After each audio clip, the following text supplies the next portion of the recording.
Welcome back to Better Off Bald Alive in 147 Days. I am your host and storyteller, Andrea Wilson Woods. Whether you're watching the video or listening to the podcast, I really appreciate you tuning in. Let's get started. Days 131 through 138, Sunday to Sunday, September 23rd through the 30th, 2001, 7 smiley faces. I'm tired of people calling me strong or telling me that I should be happy to be able to walk. I know I should, but you live in this situation for 4 months and feel like the ability to walk, which isn't always there, can override the bone aches, the nausea, the headaches, the bruises, the weight loss, the pain of your tailbone digging into your chair. Then tell me that being able to walk is great. Even when those aches and pains aren't there, I look like a goddamn freak, and everyone lies through their teeth about it, hoping it will make me feel better. Whatever. I'm tired of this. I have no hope, no matter what Sissy says. At this point, it feels as though all is lost. I miss home, wherever it is. Adrian's journal entry dated September 3rd, 2001. I didn't expect any response to my 9/11 email, but most of the replies were positive. My favorites include, "We must fight to preserve our way of life, or Adrian's struggle would be meaningless." You have put what's happening in your life in a perspective that most people can understand. You are right. We need to keep fighting. We will rebuild, and Adrian will beat this cancer. However, a former college friend misunderstood my point. He sends me numerous emails about bombing Afghanistan. The one that puts me over the edge comes with an attachment that is a picture of a stealth bomber with the words, "If you can read this, you're fucked," on its wings. We need to defend ourselves, but I'm not a pro-Nazi nut who wants to wipe out an entire population. All I can think when I see that picture is we're killing innocent people the way chemo kills the good cells. But we have no choice. I send my friend an email asking him to refrain from forwarding me anything else related to the situation in Afghanistan. I don't judge him, but I explain my position on the matter. He responds to my 9 sentences with an 8-paragraph tirade about how dare I accuse him of being a warmonger. I read his email twice and shake my head. Less than 5 months ago, I would have gone off half-cocked, called him up, railed at him, and apologized later. However, cancer has taught me a few things. Don't waste time. Pick your battles. I think about Adrian's world yesterday. She slept most of the day, took 10 milligrams of Dilaudid, and swallowed multiple tablespoons of cough medicine. I save his email, but I don't reply. His friendship isn't worth the fight. I gather all my materials for the 5:04 meeting at Burbank High today. John left work early so he could attend. We asked several people, but no one can stay with Adrian from 3 p.m. to 5 p.m., so we opt to leave her alone. However, my pager and our cell phone are on in case she needs us. My goal is to get the school district to provide Adrian with 10 hours of instruction per week and possibly another computer. Ours is too slow. They are currently giving her 5 hours, which does not cover all of her subjects. I am prepared for a battle because many sources have told me the district has never provided more than 5 hours of homeschool instruction in the past, no matter what the circumstances were. Part of me can't believe I'm fighting my former employer for what seems like a small request. The other part of me wonders if they have any idea who they are up against. John and I walk into a large classroom in Burbank High. Someone set up chairs in a circle. I see familiar faces. Diana, Adrian's therapist, Rick Carlton, Adrian's high school counselor, and Adrian's current teachers for world history, English, and Algebra 2 computer science, who agreed to do and or assist me with the homeschool instruction. The Burbank High School AP guidance counselor and the program specialist introduce themselves. And finally, I meet the man who will present our case to the district, Hal Jackson, Director of Pupil Services. I began by thanking the teachers who have already given their time even before the district has made a decision. Then I state again why 5 hours is not enough when the average student goes to school 30 hours per week. Mr. Jackson's face is inscrutable.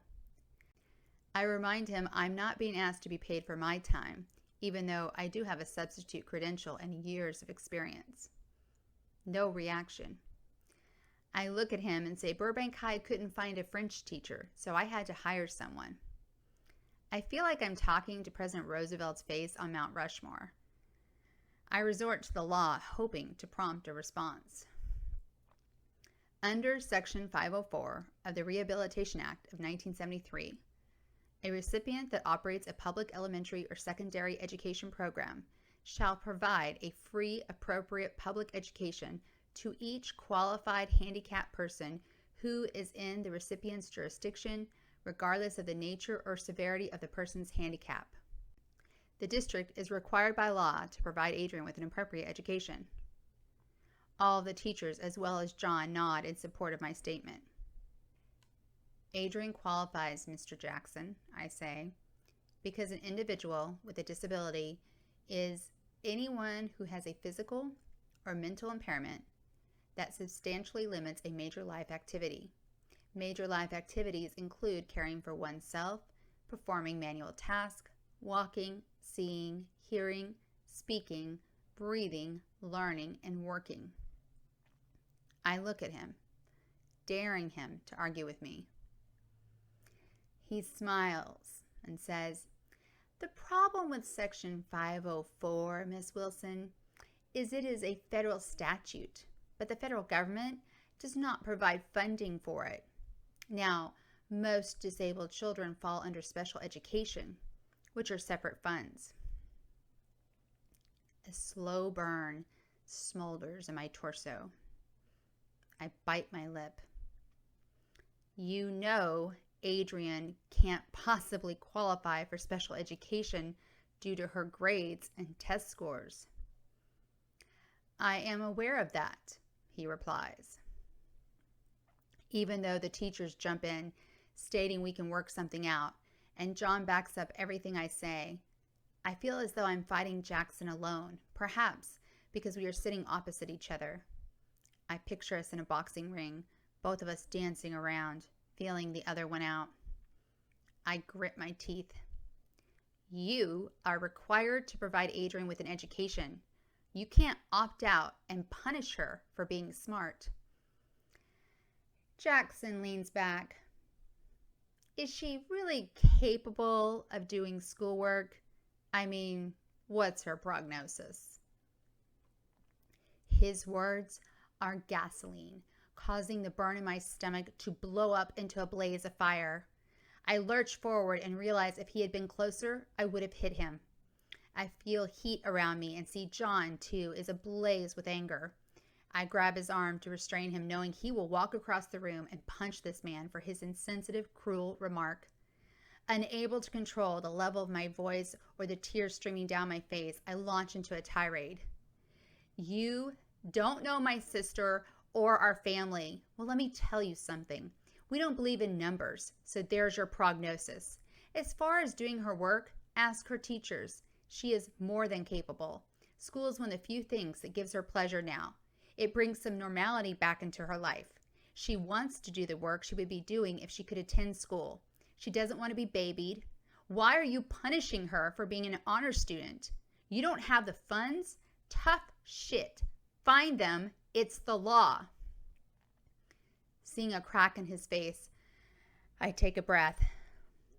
Maybe you read that front page story in the Burbank Leader in July about Adrian and her illness. She said she wants to go to college and study religion and zoology. How do you think the community will react when they find out you, the district, denied Adrian her fundamental right to an education? Silence. Someone shuffles papers. Jackson clears his throat. I will take all of this information to the district and someone will contact you with their decision. In the meantime, the teachers volunteer their services free because they will be compensated retroactively. Whether it's for 5 or 10 hours total per week that will be split amongst them, they don't care, and I am grateful for their commitment to Adrian. When John and I get home, we find Adrian half asleep, curled under a blanket watching TV. She tells us our wish coordinator, Becca, dropped off pictures from her Make-A-Wish day. She motions toward a manila envelope on the kitchen table. The 504 meeting temporarily forgotten, I grab the envelope, eager to see proof of a happier day. I am disappointed to find most of the professional black and white photographs are too dark because the lighting in the studio was poor. However, one picture stands out. An 8x10 the photographer blew up from the original. Adrian is sitting next to Dave Navarro, and they are both looking into the camera. The picture is off-center, yet it maintains an odd sense of symmetry. The sparkle from Adrian's sequined wristband counteracts the shine from Dave's wristwatch. The light shown in the folds of her satin dress mimics the reflection of a coffee mug in the mirror behind them. And their smiles, hers with teeth, his without, hold the same elusive expression. Both Dave and Adrian seem to possess a serene confidence. She is better off bald, I think to myself. I don't mean she's better off sick. That would imply all bald people are ill. Adrian used her hair as a means of self-expression, from red to purple to blue, even shaved. It made a statement. Without her hair, she is stripped bare, and her inner beauty, which was always there, shines through like it never did before. It is no longer hidden under thick bangs or bright colors. I know she hates it when strangers stare. What she doesn't realize is, like that busboy in the restaurant, they don't think she is a freak. Like the goddess Athena, Adrian radiates wisdom and strength, and people want to be close to her, to know her. I hate it when I forget to say something in a conversation, but then remember it hours, days, or even weeks later. Before the 504 meeting, Adrian took her World History Chapter 5 test. I should have told Jackson. Maybe that information would have proven Adrian was capable. I would have left out the part about how she spent 2 hours taking the exam and how she stopped several times due to coughing fits, sleepiness, and general pain. Despite the delays, I'm sure she did well, but her teacher will grade it, not me. Watching Adrian plow through 52 short answer and multiple choice questions, often stopping to reread them, I could only imagine her frustration and admire her perseverance. I said she could stop at any time, but her response was, "No, I'll finish it today." With a major test out of the way, Adrian spends the next few days focusing on her Algebra 2 and French 2 assignments. I think she is still working on her death myth essay for English, but I haven't seen a rough draft yet. In the math and foreign language subjects, I feel useless, which is another reason I requested more homeschool hours for Adrian. At one time, I understood algebra, but now it looks like gibberish to me. Adrian knows asking me a question is pointless, and she refuses to ask John because he makes math more enigmatic than it already is. She emails her teacher, who drops by once a week to tutor her and pick up her homework. For French class, we go to Anya's house, where we often have dinner beforehand, making it an especially enjoyable experience for John and me because we get to socialize with our closest friends. Anya and Alex cook wonderful, cholesterol-laden meals full of butter and fat, and they always make a side vegetarian dish for me. Despite a low-grade fever and pain in her liver and shoulder, we don't cancel our plans with Anya and Alex on Thursday evening because Adrian wants to see them, and she doesn't want to get behind in her French assignments. Adrian tries to eat, but her appetite has diminished. She struggles to stay awake. The 4 milligrams of Dilaudid I gave her before we left the house has made her sleepy. She manages to do her French lesson with Anya after dinner. The exercise is about weather, dates, and seasons. Most of the first unit of the book is a review of French 1. For Adrian's next assignment, she will work on question words. One of the things I noticed when we leave Anya and Alex's place is how Adrian's gait has changed. She shuffles her feet like an old woman. She doesn't ask for help, though John remains next to her in case she needs it. From behind, I can see how hesitant each step is, how much effort it takes for her, even though we park the car right outside the building. John takes her elbow and guides her into the back seat. Last month, Adrian argued with me for more time on the treadmill. Holding her school books, I tell myself she will get her strength back. She has future French lessons, and we have plenty of fights left. She's just having a bad week. Even though Adrian's cholesterol continues to decrease, one of her liver enzymes has risen from 230 to 259, and her bilirubin has shot up from 0.9 to 1.9, officially out of normal range. Excessive bilirubin in the body can lead to jaundice, so I check her nails, eyes, and skin, but Adrian does not appear yellow. I emailed Dr. Aquino with my concerns, hoping the test results are a side effect of the chemo, yet knowing there are signs her liver is working harder to perform its basic functions. I thought Adrian would feel better because this week she is off Xylota, but only the heartburn has improved. She coughs every day and suffers from mild diarrhea and dry skin, which I counteract with kaopectate and bag balm cream. We fend off the occasional fever with Tylenol and continue Dilaudid for pain, Ativan for anxiety, and Valium at bedtime. All of Adrian's medications are memorized in my head: the name, amount given, how often, purpose served. Dilaudid, 2 to 4 milligrams, Q4 or PRN, stop pain. At our follow-up appointment tomorrow to discuss the first round of Xylota, which is the 5th round of chemo, Dr. Finn will add another pill to the pile. In the meantime, Dr. Aquino replies, Adrian's overall state of health may represent disease progression or drug toxicity. I don't know which conclusion sounds worse.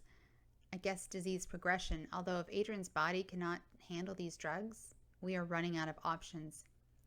Dr. Aquino suggests I stop giving Adrian interferon this week and to have the test repeated a week later. If Adrian's liver test results worsen, he recommends stopping the interferon altogether and lowering the dosage of Xylota. He reminds me Adrian has qualified for a different study, an alpha-beta protein vaccine protocol, but the FDA would have to make an exception for her since she is underage. He also says to get Dr. Finn's input when we see him this week. Though I appreciate his speedy response, one thing strikes me as odd. He never tells me to do anything. He only suggests. I don't know if that is his way of being polite or protecting himself from a future lawsuit. On Friday afternoon, I push Adrian in a wheelchair toward the pediatric clinic at UCLA Children's Hospital. Like Children's Hospital Los Angeles, they are undergoing renovations too.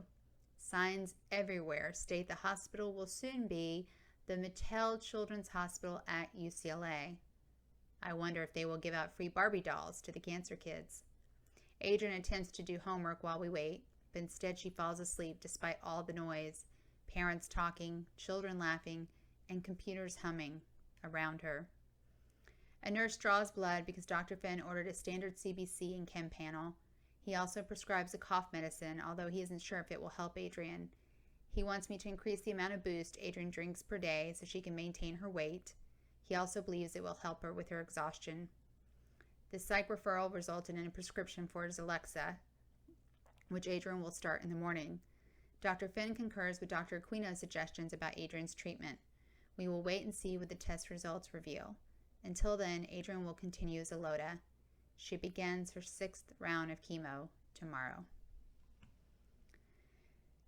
I spend most of Saturday packing boxes. John takes his musical equipment to our new home because he doesn't want the movers to touch it. Our friend Jonathan offers to watch Adrian and to pack up her room because she is afraid the movers will break her stuff. Just when I think Adrian is like me, she turns around and acts like John. Sometimes I feel left out of their tight twosome. We're going to watch South Park. We're going to Guitar Center. We're going to a concert. We're going to do something you don't like to do, sissy. Funny how biology may technically make you a mother or father, but it doesn't make you a parent. Johnny, as Adrian likes to call him, and I, her sissy, are Adrian's parents. I think about this stuff as I put videotapes, DVDs, CDs, and books into boxes. I smile when I come across movies John and Adrian like, or books she and I love. Though she is her own person, Adrian carries a piece of us inside of her. On Sunday, Adrian stays with Anya at her place while John and I work with the movers. After 4 years of living in this house, we finally meet the owner, an attractive petite Asian woman. She says, "If you had wanted the house, you could have taken over the payments." My jaw drops.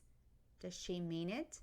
Did she tell the management company we could have stayed? I don't know how to respond. It's too late now. The house is sold, we signed a new lease, and the movers are here. Shit. In less than 5 hours, we pack up the rest of the house, move across town, and set up Adrian's bedroom. When we pick her up, Adrian appears weak and groggy. Anya says she would only sip chicken broth, making Adrian's total liquid intake for the day less than 44 ounces. By late afternoon, her gums are bleeding. Yesterday, she was coughing up blood. Adrian swishes out her mouth with water and baking soda, and John and I keep a close eye on her the rest of the evening. The lab results from Friday's test show Adrian's AST, the liver enzyme that keeps increasing, is now 298, and her bilirubin is 2.0. Disease progression or drug toxicity?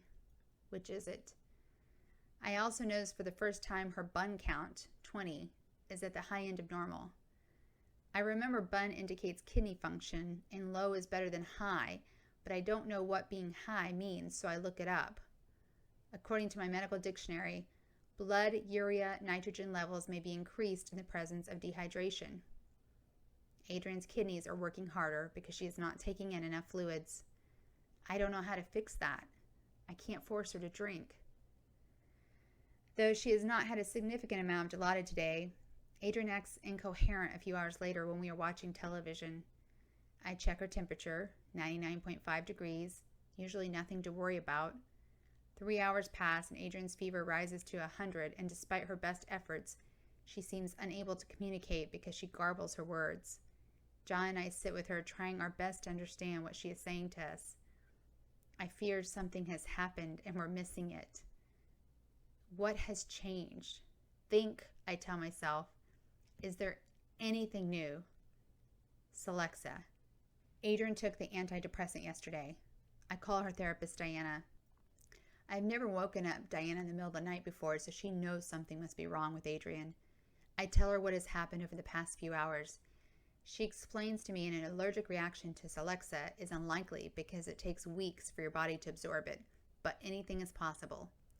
However, Diana is concerned about Adrian's speech because it's possible her brain is not receiving enough oxygen. She wants me to test Adrian. Have her write down current information like her name, address, date, anything she should know. Then she advises me to call Adrian's doctor with the results. I hand Adrian our spiral notebook that doubles as our medical journal. Sweetie, write down your name and our address. She nods and writes, Emma Adrian Wilson, Burbank, 91504.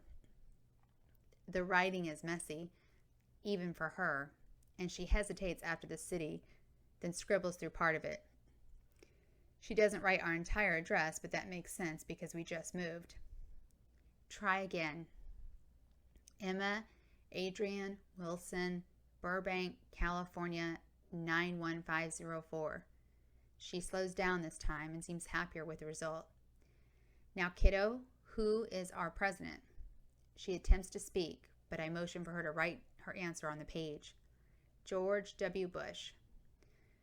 Relief washes over me. Despite her labored handwriting, Adrian knows where she is and what year it is.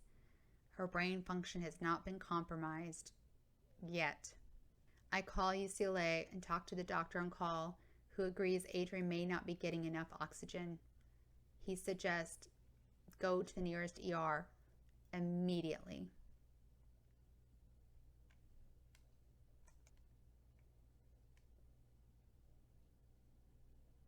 Thank you for watching and listening to Better Off Bald, A Life in 147 Days. There are only 6 more episodes to go, and they are all in the month of October, which is Liver Cancer Awareness Month, so that seems very appropriate. I really appreciate you joining me on this journey. Please subscribe to my channel and share with everyone you know if you like this story. And stay tuned for the next episode.